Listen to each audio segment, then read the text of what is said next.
पे हम लोगों की डिमांड पे काम करते रहते हैं। जैसे कि काफ़ी सारे लोग कमेंट करते हैं कि भाई अंडर 5 रुपीज़ या अंडर 10 रुपीज़ फंडामेंटली स्ट्रॉन्ग जो स्टॉक्स हो वो हमारे साथ डिस्कस करो। ऐसे ही जो स्टॉक्स हैं हम डिस्कस करते रहते हैं। और देख सकते हो यहाँ पे 3 रुपये का स्टॉक, यहाँ पे भी 3 रुपये, यहाँ पे 18 रुपये का केमिकल स्टॉक। मतलब देखा जाए जितने भी स्ट्रॉन्ग फंडामेंटल वाले स्टॉक होते हैं या जिन कंपनी से रिलेटेड कोई खास अपडेट होती है, वो जो स्टॉक्स हैं हम अपने चैनल पर डिस्कस करते रहते हैं। तो अगर आप लोगों ने अभी तक सब्सक्राइब नहीं किया, सब्सक्राइब कर लेना, क्योंकि कभी कभी होता है जो अच्छा स्टॉक होता है वो हमें बहुत ही ज़्यादा सस्ते दाम पे मिलता है और काफ़ी सारे स्टॉक्स का भाव तब से लेके अभी तक बढ़ भी चुका है। तो जो लोग सब्सक्राइब करना भूल चुके हैं, सब्सक्राइब कर देना, ताकि आपकी अगर कोई क्वेरी है तो आप मुझे कमेंट कर देना, उस स्टॉक पे हो सकता है कि मैं नेक्स्ट वीडियो बना दूं। तो जिन लोगों ने सब्सक्राइब नहीं किया सब्सक्राइब कर लेना, बाकी जिन लोगों की जो भी क्वेरी है मुझे कमेंट करके पूछ सकते हो। तो गैस जिस स्टॉक की हम चर्चा कर रहे हैं 13 रुपये 13 पैसे के आसपास स्टॉक आपको ट्रेड करता हुआ नजर आएगा। अगर इस कंपनी का मैक्स चार्ट ओपन करूं तो अभी तक कंपनी ने 750 या 800% तक का रिटर्न जो है दिया है। यानी कि पिछले 5 साल में इस कंपनी ने अपने इन्वेस्टर्स का पैसा 8 गुना किया है। हर साल देखा जाए 100% से ज़्यादा का रिटर्न इस कंपनी ने बना के दिया है। और ऐसा रिटर्न आपको पता है सिर्फ पेनी स्टॉक या माइक्रो कैप स्टॉक्स में ही संभव है। जो मिड कैप या लार्ज कैप कंपनीज हैं वो सालाना देखा जाए 15 से लेकर 20% का रिटर्न देती हैं, लेकिन 100% तक का अगर रिटर्न चाहिए तो पेनी स्टॉक्स में इन्वेस्ट करना पड़ेगा। लेकिन आप सभी को होता है कि पेनी स्टॉक में बहुत ज़्यादा रिस्क होता है, इसलिए उतना ही पैसा इन्वेस्ट करना जितना कि आप खोने के लिए तैयार हो। यानी कि जितना आप रिस्क ले सकते हो उतना इन्वेस्ट मत करना। बाद में ऐसा मत कहना कि यार भाई आपके कहने पे हमने 10,000 शेयर खरीद लिए, 5,000 शेयर खरीद लिए, क्योंकि काफ़ी सारे लोग कमेंट करते हैं कि भाई इस कंपनी के 10,000 शेयर है। और उनकी बात सुनने के बाद मैं खुद बहुत ज़्यादा हैरान रह जाता हूँ कि भाई मैंने तो यार कहा कि मतलब हमेशा मैं डिस्क्लेमर देता रहता हूँ कि वीडियो में कि 1,000 या 2,000 ही लगाना है, लेकिन वो बंदे 10-10 हज़ार शेयर लेकर घूम रहे हैं। उनमें हमारी कोई गलती नहीं है, गलती उन्हीं की है, क्योंकि वो देखा जाए पैनी स्टॉक को लेके इतना ज़्यादा पॉजिटिव हो जाते हैं कि अगर ये 13 रुपये का स्टॉक 26 का हो जाएगा तो उनका पैसा 2 गुना हो जाएगा। सपोज करो 10,000 शेयर अगर उनके पास हैं तो 10 लाख रुपए का माल उन्होंने खरीदा हुआ है, तो 10 लाख का 20 लाख करने को सोच रहे हैं। यानी कि वो इसको स्टॉक मार्केट नहीं समझ रहे हैं, वो इसको एक जुआ समझ रहे हैं और 10 लाख का 20 लाख करने आए, यानी कि एक ही रात में पैसा डबल, ऐसा सोचते हैं। तो ऐसा मेरे भाई स्टॉक मार्केट से बिल्कुल भी नहीं होता है। ऐसा अगर करना है तो आप जुए से कर सकते हो। स्टॉक मार्केट में ऐसा करने आओगे तो आपके सारे के पास सारे जो पैसे हैं वो चले जाएंगे क्योंकि ये जो स्टॉक है ये पैनी स्टॉक होते हैं, इनका कब प्राइस बढ़ जाए कब प्राइस इनका गिर जाए कुछ भी नहीं पता होता है। तो इसलिए उतना ही निवेश करो जितना कि आप खोने के लिए तैयार हो। गाइज ये डिस्क्लेमर मैंने इतना ज़्यादा इसीलिए आपको बताया क्योंकि काफ़ी सारे लोग जो है मुझे कमेंट करते रहते हैं भाई इतनी क्वांटिटी खरीद ली, इतनी क्वांटिटी खरीद ली, आपके कहने पे खरीद ली। तो मेरे कहने पे मत खरीदो, खुद के एनालिसिस करो और अपने हिसाब से जितनी इन्वेस्टमेंट करनी है कर सकते हो। लेकिन ऐसा कमेंट बिल्कुल मत करो कि 10,000 शेयर खरीद लिए, 5,000 शेयर खरीद लिए या इतने खरीद लूँ। तो मैं यहाँ पे आपको कोई भी राय नहीं दे रहा हूँ, अपना जो ओपिनियन है वो आपके सामने रख रहा हूँ, बाकी आपकी खुद की मर्जी है। देख सकते हो 2018 में कंपनी लिस्ट हुई थी 2 रुपये के आसपास। उसके बाद ये जो स्टॉक है यहाँ पे 35 रुपये के आसपास का हाई भी लगाया था, लेकिन उसके बाद स्टॉक का प्राइस डाउन गया। लेकिन फिर भी देखोगे तो कंपनी ने काफ़ी अच्छा रिटर्न बना के दिया है। पिछले अगर 5 साल की बात करें ऑलमोस्ट 500% के आसपास का रिटर्न है।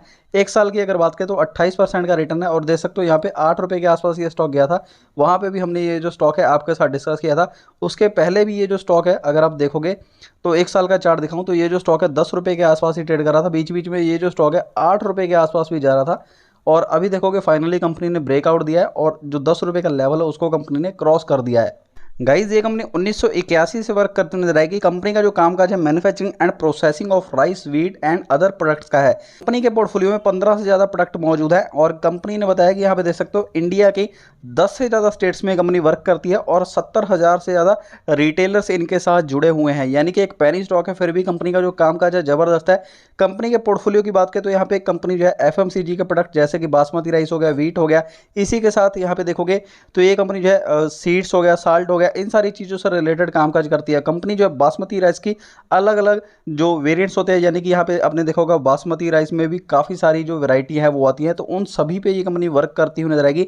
साथ में कंपनी जो अपना बिजनेस एक्सपेंड कर रही है और दाल वगैरह का जो बिजनेस है उसमें भी कंपनी जाने का यहाँ पे काम शुरू कर चुकी है। जैसा कि यहाँ पे देखोगे कंपनी साल्ट पे काम करती है जिसमें कंपनी रेगुलर साल्ट और यहाँ पे देखोगे क्राइस, टेल साल्ट, रॉक साल्ट ऐसी चीज़ें मौजूद है। वीट में देखोगे वीट, रेड एंड यहाँ पे ब्लू जैसी कंपनी जो है प्रोडक्ट जो है लॉन्च कर रही है। साथ में कंपनी पल्स जैसे कि तूर दाल, जैसे कि मैंने आपको बताया दाल वगैरह वाले बिजनेस में भी कंपनी जा रही है। बासमती राइस में देखोगे raw basmati rice, steamed basmati rice, golden सीला बासमती राइस, वाइट सीला बासमती राइस, ये कंपनी के कुछ राइस के ब्रांड्स हैं।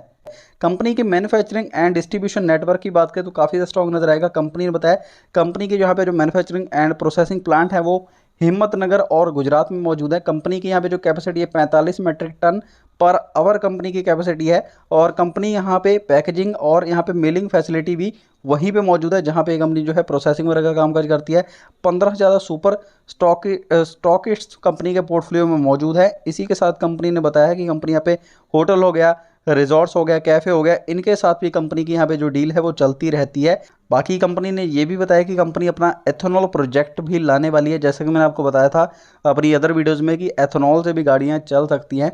तो ऐसे व्हीकल भी फ्यूचर में आएंगे जब यहाँ पे एथेनॉल से गाड़ियाँ चलेंगी और एथेनॉल की डिमांड जो है बहुत ज़्यादा बढ़ेगी, तब इस कंपनी के दिन भी बदलते हुए नजर आ सकते हैं। बाकी देखा जाए कंपनी की गवर्नमेंट से, गुजरात की जो गवर्नमेंट है उनसे बातचीत चलती हुई नजर आ रही है। तो फ्यूचर में कंपनी जो है एथेनॉल पे भी वर्क करेगी। जियोग्राफिकल वाइज रेवेन्यू की बात करें तो डोमेस्टिक मार्केट से 99 और एक्सपोर्ट से 1% के आसपास कंपनी रेवेन्यू कमा रही है। यानी कि अभी ओवरऑल जो कंपनी का कामकाज है वो इंडिया से ही है। बाकी देखा जाए थोड़ा बहुत जो कामकाज है वो बाहर के देशों से आगे जाके बढ़ भी सकता है। अभी के लिए इस कंपनी का जो मार्केट कैप है वो 1300 करोड़ है और 13 रुपए का स्टॉक है। अगर पी रेशो वाइज बात की जाए तो 26 के पी पे कंपनी ट्रेड कर रही है। ROC ROE रेशो फिलहाल के लिए मौजूद नहीं है, पहले यहाँ पे मौजूद थी लेकिन यहाँ पे जैसे ही अपडेट हुआ है ROC ROE मौजूद नहीं है। लेकिन ये कंपनी को हम डेप्ट फ्री कंपनी मान सकते हैं। जितना डेप्ट है उतना रिजर्व है इस कंपनी के पास। प्रमोटर की होल्डिंग ऑलमोस्ट 50% है यहाँ पे और एफआईज ने भी 1.58% यहाँ पे निवेश किया हुआ है।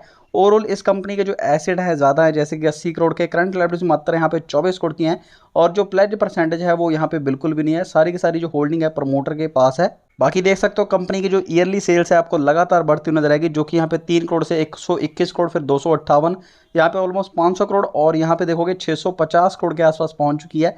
और जो कंपनी का नेट प्रॉफिट है देख सकते हो यहाँ पे 1 करोड़, 6 करोड़ और 50 करोड़, यानी कि पिछले साल के मुकाबले यहाँ पे ऑलमोस्ट 10 गुना के आसपास कंपनी का नेट प्रॉफिट हो गया है।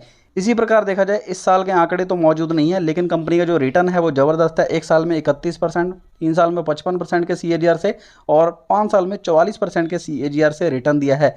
यानी कि अगर देखा जाए कंपनी का रिटर्न भी ठीक ठाक है।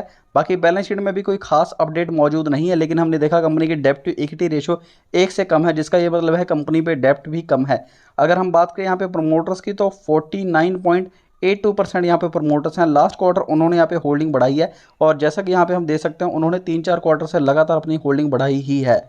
अगर हम एफआईज की बात करें उन्होंने भी यहाँ पे 1.13% से देखोगे 1.58% होल्डिंग की है। यानी कि एफआईज और प्रमोटर दोनों ने लास्ट क्वार्टर में माल यहाँ पे खरीदा है। और इस कंपनी को फंडामेंटल एंड टेक्निकल वाइज देखोगे काफ़ी अच्छी रेटिंग दी गई है 81% की। मेरे हिसाब से 13 रुपये के पेनी स्टॉक के लिए काफ़ी अच्छी रेटिंग है। और ट्रेडिंग वॉल्यूम देखोगे ज़बरदस्त है, एक मंथ की एवरेज 2 करोड़ है और 1 करोड़ माल डिलीवरी पे उठाया गया था। येस्टरडे की बात करें यहाँ पे भी अच्छा खासा माल जो है ट्रेड होता हुआ नजर आ रहा है। यानी कि इन फ्यूचर बाय सेल से रिलेटेड यहाँ पे कोई भी दिक्कत नहीं होने वाली है। तो मेरे हिसाब से इस स्टॉक पे आपको अपनी नज़र जो है बना के रखनी चाहिए। कंपनी का नाम है मिष्ठान फूड्स लिमिटेड, लगभग 13 रुपये के आसपास स्टॉक नजर आएगा। फूड प्रोसेसिंग का ये कंपनी का कामकाज है, जो कि मैंने बिजनेस आपको ओवरऑल बता ही दिया। फंडामेंटल्स भी कंपनी के ज़बरदस्त है। अगर आप 10 रुपये के आसपास कोई पेनी स्टॉक फाइंड आउट कर रहे हो तो ये स्टॉक उसके लिए बेस्ट रहने वाला है। लॉन्ग टर्म में ये जो स्टॉक है आने वाले समय में आपको काफ़ी अच्छा रिटर्न जो है बना के दे सकता है। तो गैस अगर आपको वीडियो अच्छी लगी हो लाइक कर देना, चैनल को भी सब्सक्राइब कर देना और इसी तरह के पेनी स्टॉक्स अगर आपको अच्छे लगते हैं कमेंट बॉक्स में येस जरूर टाइप कर देना। तो गैस मिलते हैं नेक्स्ट वीडियो में।